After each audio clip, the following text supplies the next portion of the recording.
वहां से आने का मन नहीं करता मन ना। भगवान वृंदावन में आप चले जाओगे ना, देखोगे हर हर जगह, जैसे काशी में हमारे बाबा के नगर में,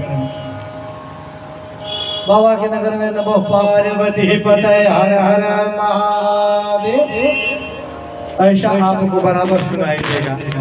और वही आप वृंदावन में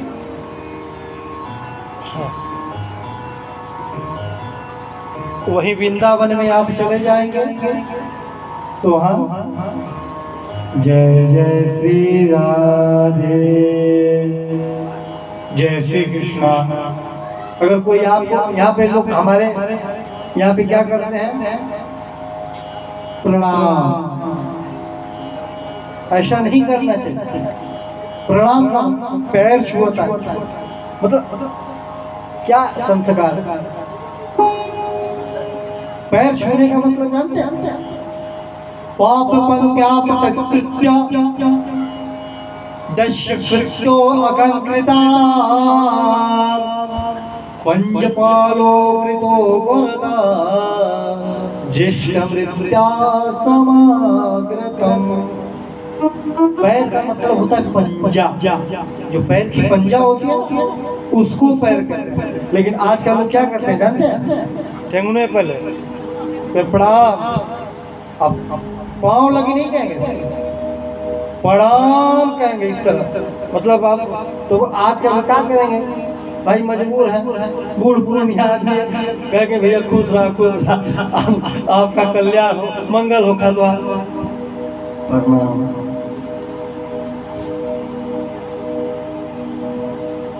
नहीं, जिसको नहीं कहने आता तो कहता प्रणाम, नहीं जिसको नहीं कहना था वो कहते प्रणाम। और जिसको आता है प्रणाम, वो जमीन छू गया। हम लोग जब गोकुल में पढ़ते थे तो जानते हैं हम लोग को कैसे, मतलब कितना अच्छा आप धोती पहने हो, वैसे धोती तो नहीं मिलती थी पहनने को, वही एक तो नीचे का धोती रहती थी और दुपट्टा रहती थी, और दुपट्टे को सेट बनाना पड़ता था और धोती का नीचे का अंगवस्त्र बनाना पड़ता था। और जो दुपट्टा होता था ना वो हम लोग को सेट के काम आता था, कितनो ठंडी रहे कितनो गर्मी आए, अगर ठंडी होती थी तो इतना छूट मिल जाता था कि वो चचा जी जैसा साल लिए हैं उस तरह हम लोग को साल मिल जाती है। जानते हैं जब हम लोग सुबह में भोर में घर परिवार को अपने छोड़ के जब जाते हैं, सुबह 4 बजे भोर में, 4 बजे भोर में, छोटे बच्चे थे हम लोग, निद्रा हम लोग की खुलती नहीं थे, तो जानते हैं हम लोग किस तरह मार खाते थे, रसरी का पोका बना के। क्या हुआ, लाइट बहुत मजाक किया भाई, तो कहाँ ही था हो रहा है। लकड़ी का जो लकड़ी का कोड़ा होता है ना, रस्सी का जिसे घोड़ा हाकते हैं, उस तरह हम लोग गोकुल में मार खाते थे। डंडा तो बातें छोड़ दीजिए, शरीर पे कितनी डंडा गिरती थी, डंडा गोकुल में मिलेगा, रसरी पूर के रखते थे लोग, मार रखते। अब किसी तरह हम लोग जल्दी जगने के बाद तुरंत शौच संस्कार कृत्वाणम, हम लोग अपने संस्कार हम लोग का कई प्रकार का होता है।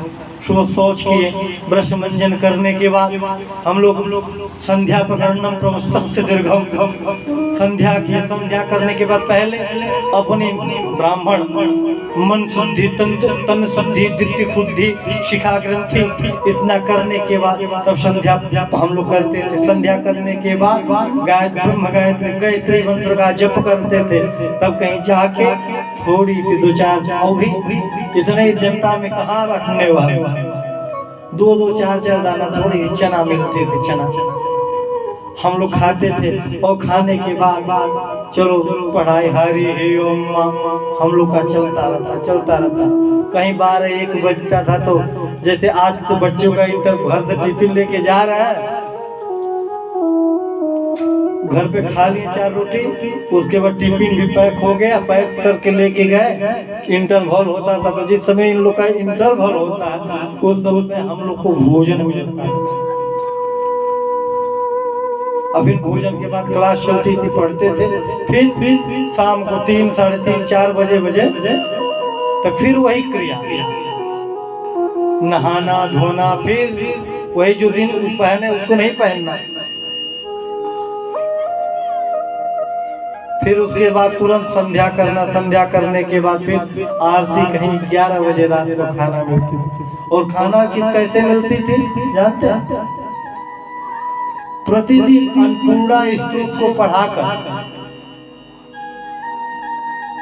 कम से कम अन्नपूर्णा स्तोत्र 17 है ना, 17 श्लोक है, 17, 16, 17 श्लोक है, और उसको पढ़ाकर हम लोग को भोजन मिलते थे। जब हम अन्नपूर्णेश्वरा बोड़े शंकर प्राण वल्लभे, उसमें भी कहते ज्ञान वैराग्य सिद्धार्थम भिक्षाम देहि च पार्वती, माता च पार्वती देवी, पिता देवो महेश्वरा, बांधवा शिव भक्तस्य स्वदेशे भुवनेत्र्यम्।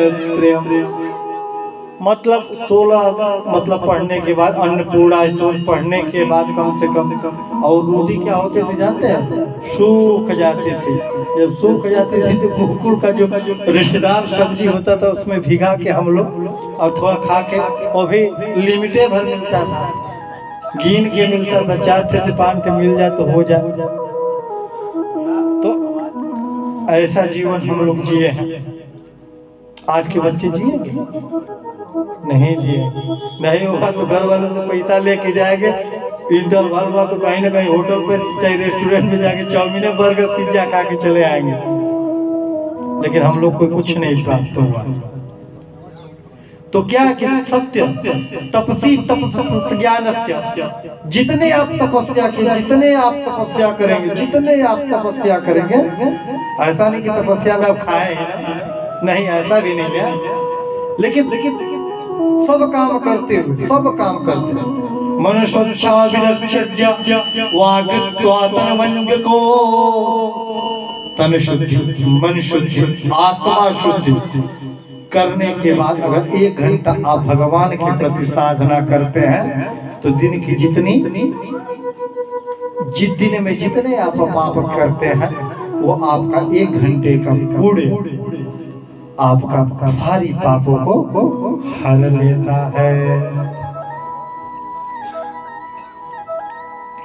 इस तरह पावन भूमि वृंदावन को मैं प्रणाम करता हूँ, और भगवान श्री वृंदावन में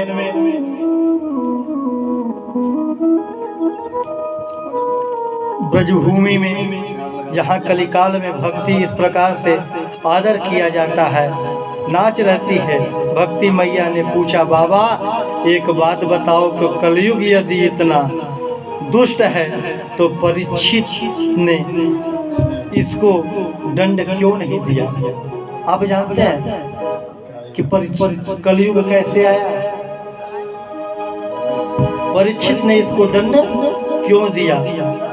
नारद जी बोले, माँ यदि आप पूछ रही हो तो मैं बता रहा हूँ, ध्यान से सुनो।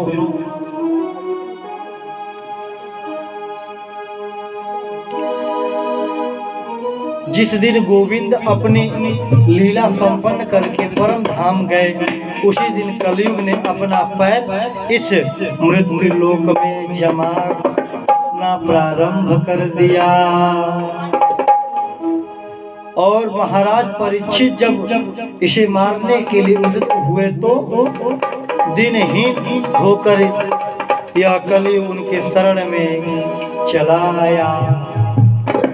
महाराज परीक्षित ने परम वैष्णव थे, इसलिए कलयुग का असंख्या दोष होने के साथ साथ एक बहुत बढ़िया गुण है इसमें दिखाई पड़ रहा है, इसलिए महाराज परीक्षित ने इसे छोड़ दिया। न फले तस्य तपसा योग समाधिनम्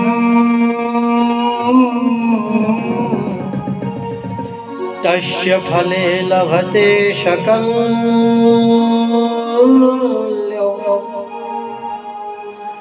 केशवः वकीर्तिता।